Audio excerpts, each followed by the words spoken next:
రాజీవ్, మాధవి పెద్దమ్మ, ముక్కుటమ్మ అందరూ నీ వెంటపడ్డారు, నిన్ను అనుమానించారు.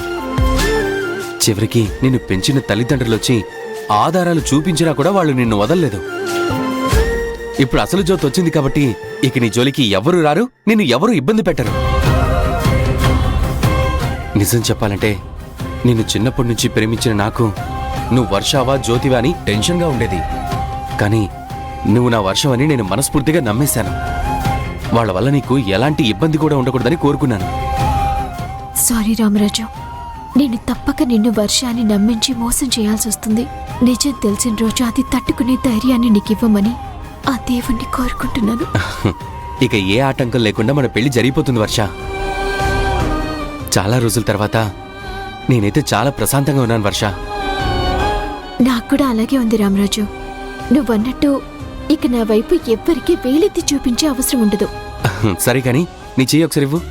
ఎందుకు? అబ్బా ఏమని చెప్పాను. సారీ, నువ్వే ఇవ్వు.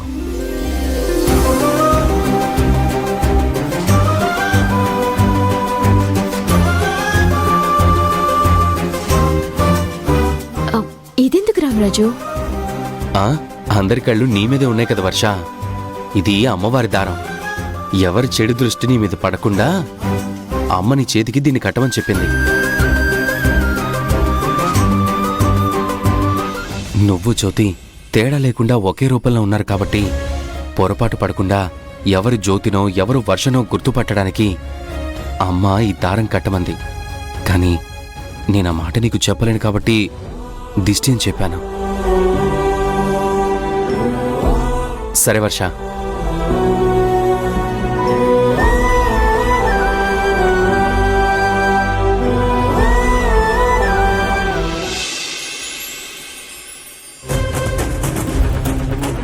వచ్చేవామా?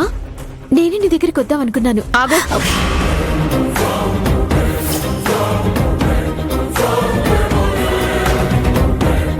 నువ్వు నా జ్యోతివి కావు. ఎవరు నువ్వు? అమ్మా అలా అంటావేంటి? నేను నీ కూతురు జ్యోతినమ్మా. నిజం చెప్పు, ఎవరు నువ్వు? జ్యోతివి కాదు. ఇక్కడికి ఎందుకు వచ్చావు? అదేంటమ్మా అలా అంటున్నావు? ఇక్కడికి రాకుండా నేను ఎక్కడికి పోతాను?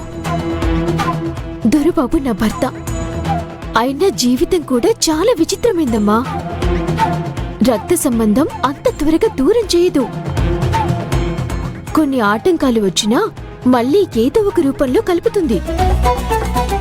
చూడు, నాకు యాక్సిడెంట్ అవ్వడం ఏంటి, నువ్వు గతం మర్చిపోవడం ఏంటి? ట్రీట్మెంట్ కోసం దొరబాబుతో కలిసి ఇక్కడికి నీ ఇంటికి నువ్వే రావడం ఏంటి? నేను నీ కూతుర్ని కావడం ఏంటి? నేను పెళ్లి చేసుకున్న దొరబాబు నాకు బావ కావడం ఏంటి? పిన్ని కూతురు వర్ష నాలాగే ఉండటం ఏంటి? విధి ఒకరికొకరం దూరంగా ఉన్నా మనందర్నీ కలిపింది. నేను నా కుటుంబంలోకే కదమ్మా వస్తాను. చాలా ఆపు. నీ మాయ మాటలకి నేను పడిపోయి కూతుర్లా దగ్గరికి తీసుకుంటాననుకుంటున్నావేమో. అది కుదరని పని. అదేంటమ్మా, నేను కూతుర్నని తెలియకముందు బస్తీలో నన్నంతా చేరదీశావు, ప్రేమ చూపించావు. అత్తయ్య శ్రావ్య నన్ను ఇబ్బందులకు గురి చేస్తుంటే నాకు అండగా ఉన్నావు. మరిప్పుడు నేను నీ కన్న కూతుర్నని తెలిసాక ఎందుకమ్మా దూరం పెడుతున్నావు? నన్నెందుకు నమ్మడం లేదు? నువ్వు నా కూతురివి కాదు కాబట్టి నమ్మడం లేదు. నేను కన్న తల్లిని. నా బిడ్డ నేను గుర్తుపట్టలేనా?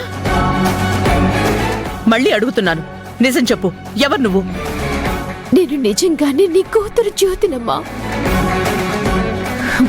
ఏ ఆధారాలు చూపిస్తే నేను నీ కూతుర్ని నమ్ముతావు? ఎలా ప్రూవ్ చేసుకుంటే నీ జ్యోతిని ఒప్పుకుంటావు? సరే అయితే, నాకు జ్యోతికి ఇద్దరికి మాత్రమే సంబంధించిన తెలిసిన కొన్ని విషయాలు, కొన్ని జ్ఞాపకాలు ఉన్నాయి.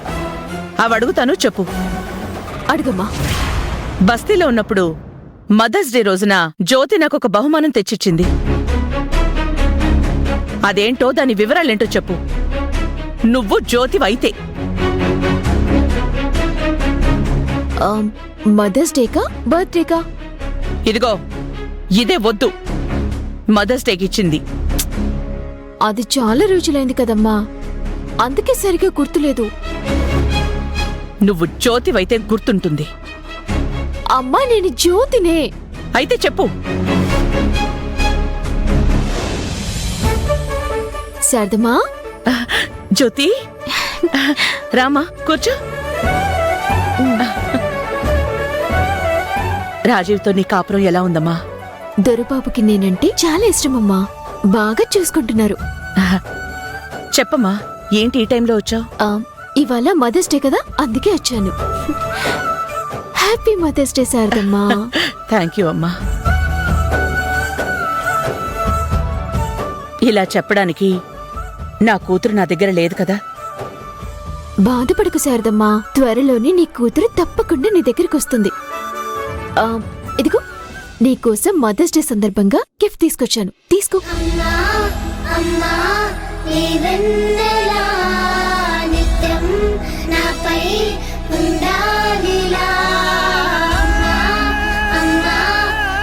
ఇదెందుకమ్మా?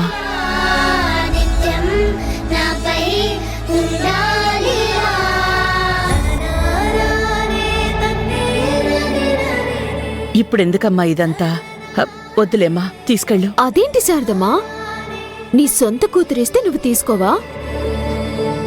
నీలో నేను అమ్మని చూసుకుంటున్నాను కదా, ప్రేమగా ఇస్తున్నాను, తీసుకో శారదమ్మా. నిన్ను చూసినప్పుడల్లా నా కూతురు కూడా ఇలాగే ఉంటుందనిపిస్తుందమ్మా. నువ్వు ప్రేమగా ఇస్తున్నావు కదా, తీసుకుంటాను.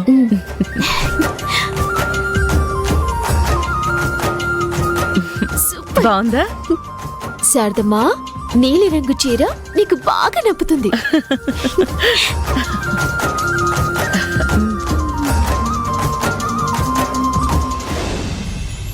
నీకు మదర్స్ డే రోజున నీలి రంగు చీర గిఫ్ట్గా ఇచ్చానమ్మా. నువ్వు ఆ చీర కట్టుకున్న రోజున మనిద్దరం గుడికి కూడా వెళ్ళామమ్మా, నాకింకా బాగా గుర్తుంది. ఈ విషయం నీకెలా తెలుసు? నాకు తెలియడం ఏంటమ్మా, నేను నీ జ్యోతినే. నేను చేసిన పని నాకు తెలీదా? ఇంకా నేనేం ప్రూవ్ చేసుకోవాలమ్మా? ఇంకా నాకు నమ్మకం కుదరడం లేదు. ఇంకా అడుగుతాను, వాటికి సమాధానం చెప్పు. సరేమ్మా, అడుగు.